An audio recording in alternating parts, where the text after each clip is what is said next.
డెమోక్రసీలో ఎందుకండి నేను ముఖ్యమంత్రి స్థానంలో కూర్చుంటాను, నాకు ఓట్లు వేసారంటే ఎట్ అవుతుందండి? Be clear.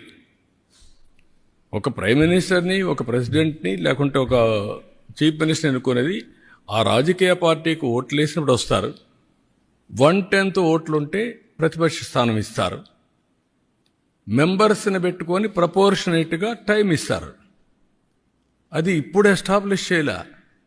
మనతోనే రాజకీయాలు రాలా, మనతోనే కొత్త ఇది రాలా, ఎప్పటి నుంచో ఉండే సాంప్రదాయాలు ఇవన్నీ. ఢిల్లీ పార్లమెంట్లో సేమ్ థింగ్ ఫాలో అవుతున్నారు, మన అసెంబ్లీలో సేమ్ థింగ్ ఫాలో అవుతున్నాం. కడాన మీరు పేపర్లు, ఇప్పుడు అన్ని పేపర్లు వస్తారు అక్కడికి, టీవీలు. 5 సంవత్సరాలు కొన్ని పేపర్లు రానిచ్చారా? టీవీలు రానిచ్చారా?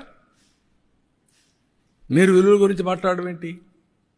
Will maintain that values, but exploitation అంటే మాత్రం కుదరదు. నేను I'm very firm on that. I'm very clear. మీకు అందరూ కూడా గుర్తుపెట్టుకోవాల్సింది, మనమందరం విలువలు పాటిస్తూ వేరే వాళ్ళకు విలువలు చెప్తే